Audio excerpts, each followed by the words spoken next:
तो अमरनाथ यात्रा पर हमले में अभी की बड़ी खबर आपको बता दें, अमरनाथ यात्रियों पर आतंकवादी हमले को लश्कर-ए-तैयबा और हिजबुल मुजाहिदीन ने मिलकर अंजाम दिया है। सूत्रों का कहना है कि इस हमले में 2 से 3 आतंकवादी शामिल थे। हमला करने वाले सभी आतंकवादी लश्कर के थे, लेकिन उन्हें स्थानीय सपोर्ट हिजबुल मुजाहिदीन के आतंकियों ने दिया। आतंकवादी बस के भीतर घुसना चाहते थे ताकि ज्यादा से ज्यादा यात्रियों को नुकसान पहुंचा सके। सूत्रों का यह भी कहना है कि आतंकवादियों ने 2 से 3 दिन इस पूरे इलाके की रेकी की थी। आतंकवादी ये जानना चाहते थे कि आखिर कौन सा वाहन बिना सुरक्षा घेरे के निकलता है। बताया गया है कि श्रद्धालुओं को लेकर कुछ बसें बिना सुरक्षा घेरे के निकल रही थी। यही वो स्पॉट है बटेंगू में जहां पे कल यात्रियों पे अटैक हुआ है और यहां आप देख सकते हैं कि सिक्योरिटी फोर्सेस अभी भी सिचुएशन का जायजा ले रही हैं। मैं आपको बता दूं, ये वाला जो एरिया है ये अनंतनाग से जो गाड़ियां आ रही हैं, ये हाईवे है और अनंतनाग से श्रीनगर की तरफ का रास्ता है, लेकिन वहां से कल ये जो है यात्रियों से भरी बस आ रही थी। यहां आप देख सकते हैं कि गाड़ियों के शीशे भी टूट चुके हैं। आप देख सकते हैं जो कांच हैं, यहाँ पे आप देख सकते हैं कि जब फायरिंग हुई ये गाड़ी यहाँ पर ही थी और हर तरफ से आप देख सकते हैं अंदर जो शीशे हैं वो चकनाचूर हुए हैं और देख सकते हैं आप फ्रंट शीशा जो है गाड़ी का किस तरह से गोलियां लगी हैं इस गाड़ी में, क्योंकि अंधाधुंध फायरिंग हुई है। यहाँ वो एरिया है जहाँ से समझा जा रहा है कि मिलिटेंट आए थे, यहाँ से वो भाग गए।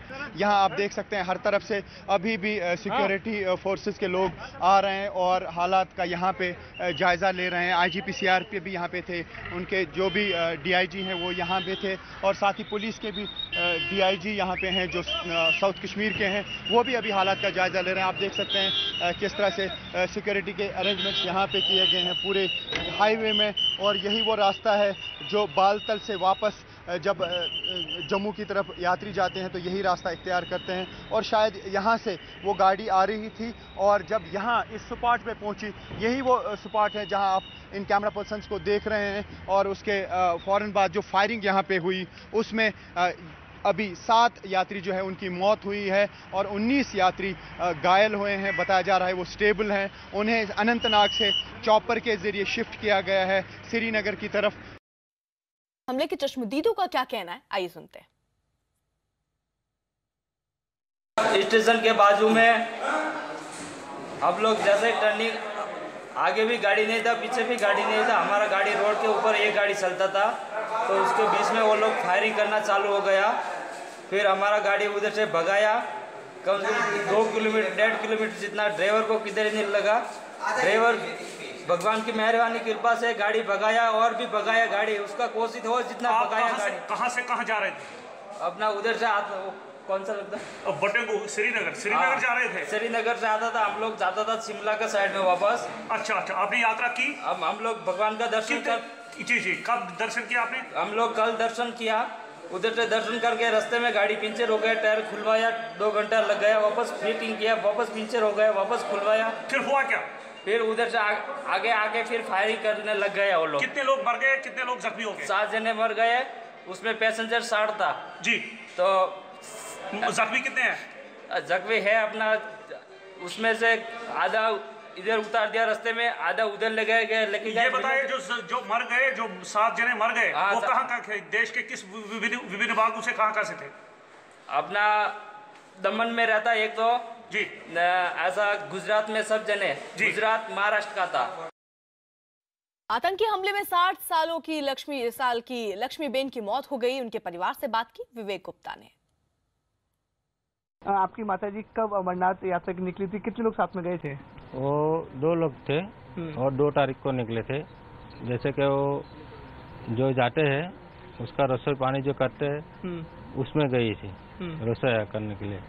तो वो 2 तारीख को यहाँ से गई थी और हम लोग उनको मालूम नहीं था कि अमरनाथ जाने वाले। वो साउथ बता रही थी मम्मी मेरी कि साउथ जा रही हूँ, ऐसा घर से बोल के चली गई। अभी वो छोटे लड़के की जब बर्थडे थी 5 तारीख को, तभी फ़ोन पे बात हुई कि आप कहाँ है, तो बोलती है अमरनाथ हूँ। तो वो बात हो गई।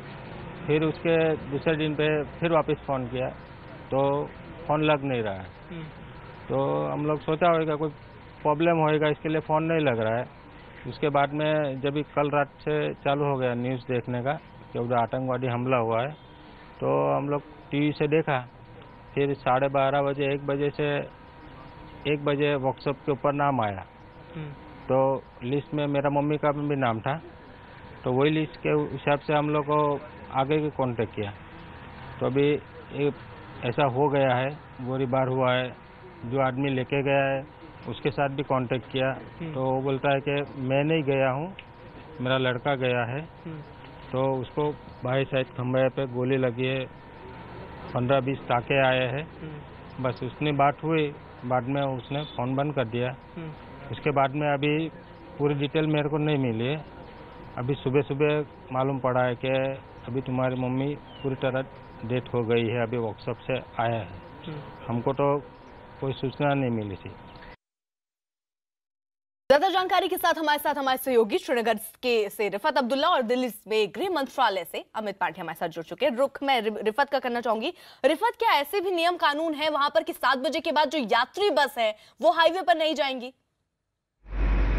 जी बिल्कुल सही कहा आपने अर्पिता। इस वक्त भी हम वहाँ पर ही हैं जो बोटेंगू है, जहाँ पे ये कल अटैक हुआ अनंतनाग में। इस वक्त हम वहाँ पे हैं और ये आपने बिल्कुल सही कहा कि एक शेड्यूल दिया जाता है, एक टाइमिंग दी जाती है। उस टाइमिंग के बाद हाईवे पे यात्री नहीं चल सकते हैं। यही तो मामला है सबसे पहले कि 8:20-21 पर ये जो यात्रियों से भरी बस थी ये हाईवे पे ट्रैवल कर रही थी, क्योंकि यही वजह है कि सिक्योरिटी इसे प्रोवाइड नहीं की गई थी। जो भी यहाँ पे यात्री आते हैं उन्हें भरपूर सिक्योरिटी प्रोवाइड की जाती है। और मैं आपको बताना चाहूँगा, जो कॉन्वाई होती है यात्रियों की, जैसे मान लीजिए कि 50 गाड़ियों पर मुश्तमिल एक कॉन्वाई है, आगे भी एक गाड़ी होती है, बीच में भी सिक्योरिटी की एक गाड़ी होती है, पीछे भी एक सिक्योरिटी की गाड़ी होती है।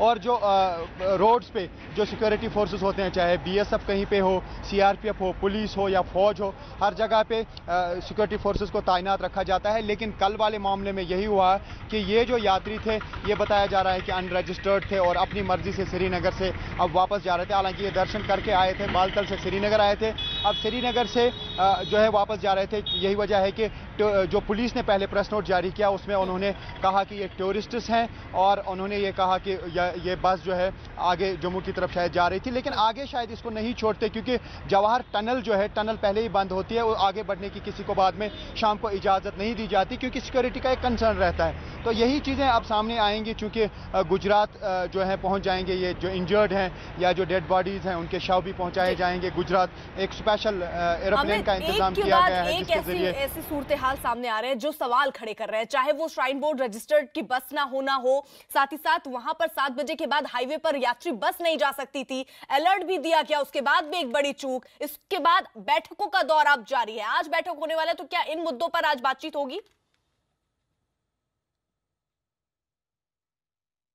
जी बिल्कुल, इन मुद्दों पर बातचीत होगी और सबसे अहम चीज़ है कि पहले ही हाई अलर्ट पर थी सिक्योरिटी फोर्सेस। 15 से 20% कुल मिलाकर जो सिक्योरिटी फोर्सेस थी उनकी ज़्यादा तैनाती थी घाटी में इस साल, क्योंकि ये मौका था बुरहान वानी के इनकाउंटर की बरसी के बाद का मौका था और तमाम तरीके के इनपुट मिले थे कि यहाँ पर आतंकवादी अपना सर उठा सकते हैं और अपनी जो गतिविधियाँ हैं उनको अंजाम दे सकते हैं। तो अब इसके बाद बावजूद इसके ज़्यादा फोर्सेस के होने के बावजूद, अलर्ट मिलने के बावजूद कैसे इस घटना को अंजाम दिया गया, इस को देखते हुए बैठक हुई है। पहली बैठक हुई है कल रात को, आज गृह मंत्री बैठक लेंगे, उसके बाद श्रीनगर में गवर्नर बैठक लेंगे। गृह राज्य मंत्री अहिर आज शाम को श्रीनगर जाएंगे और उनके साथ हाई लेवल जो गृह मंत्रालय की टीम है, उच्च स्तरीय टीम, वो जाएगी।